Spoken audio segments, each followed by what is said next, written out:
श्रेष्ठ श्रोता है। पवित्र सुनवे को रसिया, राम लखन सीता मन बसिया। कहीं भी हनुमान जी के सानिध्य में कथा होती है तो सबसे एक बात निवेदित करते हैं कि श्री हनुमान जी महाराज को सिंदूर चढ़ाया जाता है। हनुमान जी महाराज को अकौआ के पत्रों पर राम राम लिख करके लोग माला बना के पहनाते हैं। श्री हनुमान जी महाराज को गदा अर्पित की जाती है। हनुमान जी को लड्डू के भोग लगाए जाते हैं। पर गोस्वामी तुलसीदास जी ने हनुमान चालीसा में केवल एक बात लिखी है कि हनुमान जी को क्या प्रिय है। प्रभु चरित्र सुनवे को रसिया, राम लखन सीता मन बसिया। किसी को बहुत ध्यानपूर्वक सुनिएगा।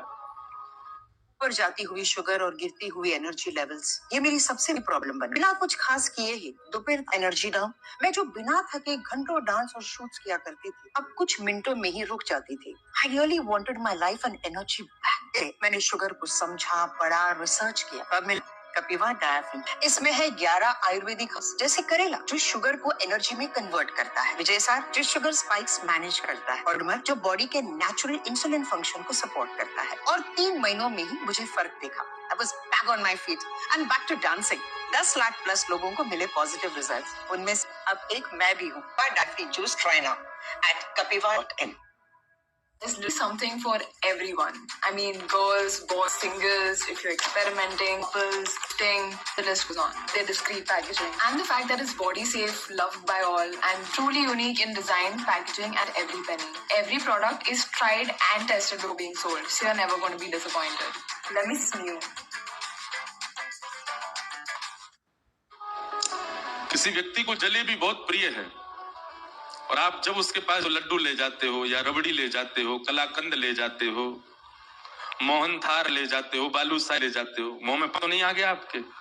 इतनी मिठाई के नाम ले दी ने, पर सामने वह आपकी सहजता और आपकी लाई हुई वस्तु को स्वीकार तो करेगा, प्रसन्नता से रख लेगा। हाँ, अरे वाह भैया लड्डू लाए, लाओ धर दो।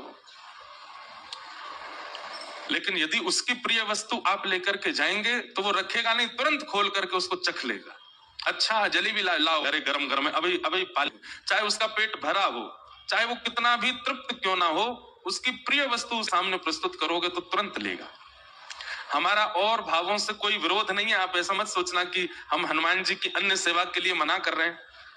कई जगह वर्णन है कि ऐसे ऐसे हनुमान जी को रिझाओ, हनुमान जी सामने ये करो, ऐसा करो, ये उपाय करो, आदि आदि सब ठीक है। पर वही बात है कि आप अन्य उपाय करोगे तो हनुमान जी महाराज उस उपाय देंगे, रख देंगे। कभी जैसे हम फ्रिज में रख देते हैं मिठाई, तो कुछ दिन बाद चख के देखते हैं, के द्वारा प्रस्तुत जो भी भाव है हनुमान जी उसको लेते हैं पर रख लेते हैं, पुनः अपने ध्यान में बैठ जाते हैं। लेकिन जैसे ही कोई सन्मुख आकर के प्रभु श्री राम या श्री कृष्ण की मधुर कथा, कोई लीला सुनाने लगता है, हनुमान जी अपना जप साधन आदि सब छोड़ करके नेत्र खोल के उसको सुनते हैं। और कैसे सुनते हैं?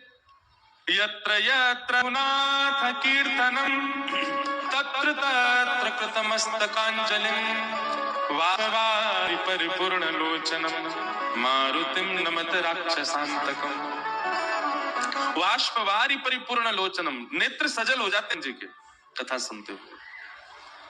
और कथा वो तुरंत करते हैं। इसलिए हम तो श्रोताओं से भी कहते हैं कि आप कथा सुनकर क्या कीजिए, कोई अच्छा चरित्र याद कर लिया कीजिए। और मंगलवार शनिवार आपके ऊपर जो भी बुरा समय चल रहा है, कोई हारी बीमारी चल रही है, ब्रजवासी की कही एक बात मान लीजिए, कोई नियम मत कीजिए, हनुमान जी के पास हर मंगलवार जाकर के एक भक्त या भगवान का चरित्र सुना करके। महाराज 108 बार, वो क्या बोलते, 108 मंगलवार, 11 मंगलवार आदि आदि, ये सब क्रम है कि जाओ हनुमान जी के पास जाके चोला चाहिए करो, तुम्हारे आर्त दूर हो जाएंगे। हम कह रहे हैं 108 मंगलवार में मिलेगा, एक मंगलवार में कथा सुना दो जी, उसी से ही प्रसन्न हो जाएंगे। इतने रसिक हैं हनुमान जी कथा के। लेकिन हम सारे सन करते हैं हनुमान जी को रिझाने को, वही नहीं करते जो हम सब रोज गाते हैं, हनुमान जी के सामने ही गाते हैं। जब हम कहते होंगे ना प्रभु चरित्र सुनवे को रसिया, हनुमान जी कहते तो पता है तो फिर क्यों नहीं सुनाता मुझको? इसलिए भैया हमारी कही एक क्रिया हमने बहुतों को बताया है कि हनुमान जी को प्रसन्न करना है तो कथा सुनाओ। हमारी तो कथा के मुख्य श्रोता ही हनुमान जी हैं। आपको दिख जाए तो बहुत बड़ी बात है। ये देखो, ये हमारी पहली कथा से सारी कथा सुन रहे हैं। और गदा वाले हनुमान जी नहीं है, कीर्तनिया हनुमान है। हनुमान जी गदा वाले हैं ही नहीं है।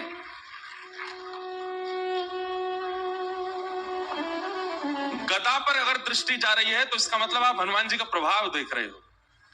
हनुमान जी का अगर स्वभाव खोजो, हनुमान जी के हृदय में झांक करके देखो, तो हनुमान जी गदा तो उठाते ही नहीं है, बहुत कम। वह उठाई थी राम रावण युद्ध में, उसके बाद हनुमान जी गदा साइड में रखी रहती है। हनुमान जी के हाथ में तो करताल रहती है, कीर्तन करते हैं। हनुमान जी के हाथ में तो वीणा रहती है, हनुमान जी वीणा बजाते हैं। चारू लता सखी के स्वरूप में निकुंज में जब राम जी जाते हैं तो रात भर वीणा सुना करके राम जी को सुलाने की सेवा है हनुमान जी की।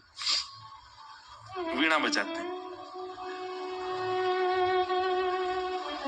पर हमको लगता है कि ये रौद्र हैं, ये भयानक हैं, ये आर्तों को नष्ट करना जानते हैं। 24 घंटा केवल वीर आसन में बैठ करके और हमारे दुख दारिद्र्यों को दूर करना ही इनका काम है। नहीं, हनुमान जी नहीं दुख दारिद्र दूर करते, अपने गणों को भेज देते हैं, जाओ इसका कंटक काट के आओ। हनुमान जी तो 24 घंटा कथा में रहते। वो तो कथा से जब हम 21 पेशी 11 पेशी 108 पेशियां करते हैं हनुमान जी की, तो हनुमान जी क्या कहते हैं? ए भाई गणों, इसके पीछे जाओ, बहुत पीछे पड़ रहा है मेरे, जाओ इसके आगे सब कंटक काट के आओ। हनुमान जी थोड़ी आते हैं।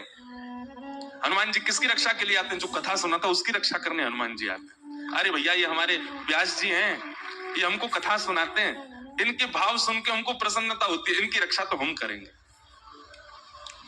इसलिए हमारी प्रार्थना है, पंचमुखी हनुमान मंदिर के प्रांगण में कथा हो रही है। आप श्रोताओं को एक ही काम करना है, 7 दिन के इस कथा प्रसंग में कुछ भाव, कुछ लीला, कुछ प्रसंग जो आपको भा जाए उसको याद कीजिए, उसको स्मरण कर लीजिए। वैसे तो यहां बैठ करके तो हनुमान जी पूरी कथा सुन ही रहे हैं, पर आपके क्षेत्र में भी जो हनुमान जी का मंदिर हो वहां जाइएगा और एकांत में दूर बैठ करके श्री हनुमान जी से नेत्र मिल रहे हो, भीड़ बहुत ज्यादा हो तो चिंतन कर लो हनुमान जी का, कथा सुना। हजारों लाखों की भीड़ मंदिर में होगी, लेकिन हनुमान जी आपके सामने ही बैठे होंगे क्योंकि आप कथा सुना रहे हैं। तो हनुमान जी को कथा जरूर सुनाया कर। गोस्वामी तुलसीदास जी को राम जी मिले ही हनुमान जी की वजह से, और हनुमान जी मिले कथा की वजह से। सबको कथा पता ही है। गोस्वामी तुलसीदास जी एक वृक्ष में रोज जल डालते थे अपने नित्य क्रम में, तो उस जल पर कोई ब्रह्म प्रेत रहता था। तो आपसे हमारी प्रार्थना है, हनुमान जी को कथा जरूर सुनाया करो। गोस्वामी तुलसीदास जी को राम जी मिले ही हनुमान जी की वजह से, और हनुमान जी मिले कथा की वजह से। सबको कथा पता ही है। गोस्वामी तुलसीदास जी एक वृक्ष में रोज जल डालते थे अपने नित्य क्रम में, तो उस जल पर कोई ब्रह्म प्रेत रहता था। वो प्रेत 12 वर्ष के बाद जब मुक्त हुआ, गोस्वामी जी के चरण पकड़ लिए, बोले आपने मुझे मुक्त कर दिया, मैं जाते जाते कुछ वरदान देना चाहता हूं, मांग लीजिए।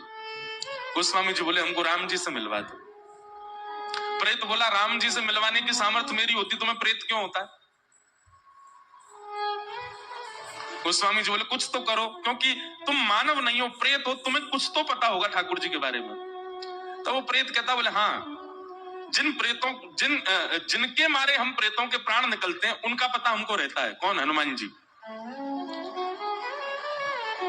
वो कहां घूम रहे हैं, कहां बैठे हैं, क्या कर रहे हैं, ये हम सब प्रेतों को पता होता है। वो आपको राम जी से मिलवा सकते हैं। तो फिर गोस्वामी जी बोले वो कहां हैं आजकल? बोले अरे वो रोज आपकी कथा सुनने आते हैं। 80 घाट पर जब आप कथा करते हैं तो जितने श्रोता आते हैं उनमें हनुमान जी भी आते हैं। रुग्ण सी अवस्था होगी, वृद्ध सा भेष है, उनके पास कोई बैठता भी नहीं है, उनको देख के ऐसा लगता है ना जाने कितने दिनों से नहाया नहीं व्यक्ति, वो बड़ा दीनहीन सा पीछे बैठ के कथा सुनता है आपकी। बोले हाँ, बोले वही हनुमान जी हैं, पकड़ लो चरण। और गोस्वामी जी ने कथा के बाद चरण पकड़ लिए। वो तो छुड़ाने लगे, अरे व्यास जी आप चरण क्यों पकड़ रहे हैं, मैं सामान्य सा जीव, मैं दीनहीन सा प्राणी, आप मेरे बोले कोई दीनहीन नहीं हो, मैं जानता हूं आप हनुमान जी हो। इतने में ही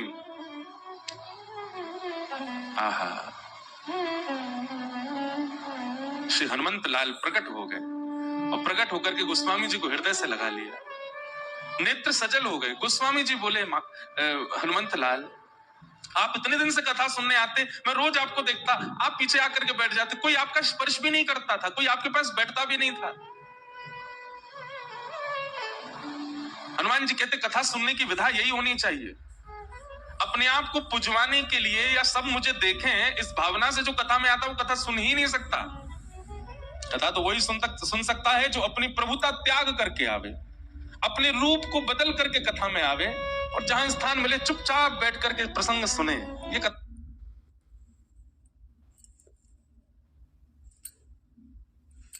कथा का स्वरूप होता है।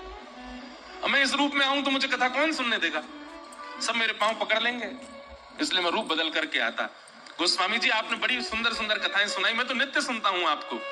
आज आप दक्षिणा ले लीजिए, हमने कथा सुनी है आपसे, कोई दक्षिणा बताइए। बोले, दक्षिणा में केवल राम जी दे दो, ये बता दो राम जी कहां मिलेंगे। तब हनुमान जी ने पता बताया, बोले चित्रकूट जाइए, और श्री चित्रकूट में आपको रघुनाथ जी के दर्शन हो। तो भैया,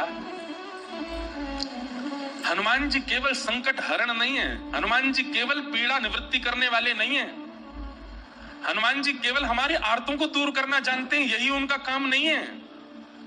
ये सब तो उनके गण करते हैं, हनुमान जी नहीं करते।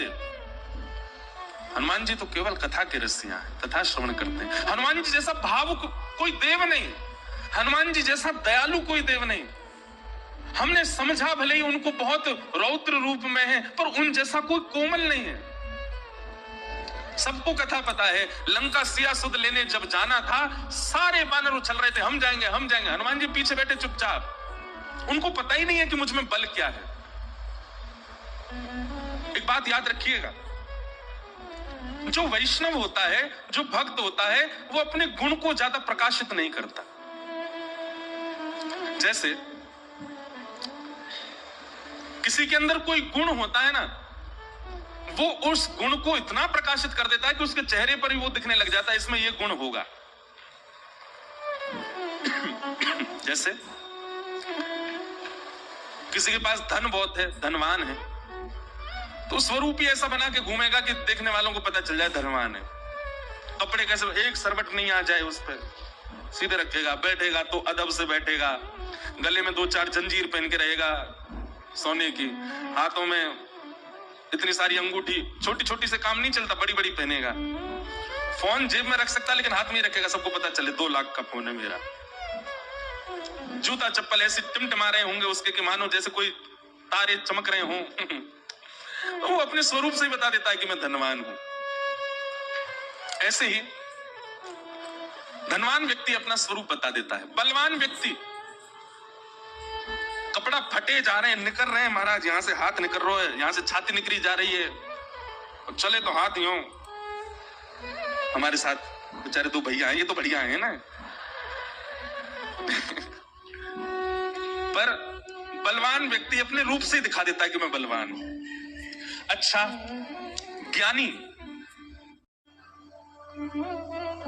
व्यक्ति भी अपने रूप से बता देता है कि मैं ज्ञानी हूं। त्रिपुंड लगा करके घूमेगा, गले में कम से कम 2-4 रुद्राक्ष की मालाएं पड़ी होंगी, कानों में भी रुद्राक्ष ही लटक रहे होंगे, और यहाँ त्रिपुंड यहाँ त्रिपुंड यहाँ त्रिपुंड यहाँ त्रिपुंड। चले तो ग्रंथ हाथ में लेकर के, बैठे तो खड़ाऊ पहन के चट चट करता चले। बस पहनता तो मैं भी हूं, पर मैं स्वरूप से ज्ञानी दिखूंगा नहीं, हूं भी नहीं। गुरुदेव की उच्छिष्ट जो कृपा प्रसादी वही दे रहे हैं। पर कोई प्रचंड ज्ञानी हो, उसके रूप से पता चल जाता है वो ज्ञानी है, कोई भैया संभल के इसके सामने। और वैष्णव जो होता है ना, वो विपरीत होता है। वो अपने समस्त गुणों को अंतर्मुख कर लेता है, अपने सारे गुणों को ऐसा कर देता है कि सामने वाले को ये लगे कि ये तो सामान्य है, ये तो कोई साधारण व्यक्ति है, इसको ज्यादा कुछ पता नहीं है। ये वैष्णव का गुण है। हनुमान जी ऐसे ही हैं। हनुमान जी ने हम सबको जो दिखा रखा है, एक प्रकार से हमको बहकावे में डाल रखा है कि भाई मेरी गदा देखो, मेरा रूप देखो, मेरा बल देखो, आदि आदि। हनुमान जी ने अपने वास्तविक रूप को छुपा रखा है। वे तो रसिक हैं कथा के, वे अत्यंत सौम्य हैं, वो अत्यंत सरल हैं, वो अत्यंत, अरे कोई जरा सा राम बोल दे तो नेत्र सजल हो जाते हैं हनुमान जी के, इतने इतने करुणावतार हैं। तो ऐसे श्री हनुमान जी महाराज की परम कृपा है कि हम उनको कथा सुनाने के लिए यहाँ आए हैं। हमारे पंचमुखी दुर्गा मंदिर, हनुमान दुर्गा मंदिर के समस्त हमारे पदाधिकारी गण और इस कथा के आयोजन करता, नियोजन करता, संकल्प करता, व्यवस्था करता, सबको हम व्यास मंच से प्रणाम करते हैं। सबको हम धन्यवाद कहते हैं कि आपने हमें बुलाया हनुमान जी को कथा सुनाने के लिए। आज तो बंधुओं कथा बहुत विलंब से शुरू हुई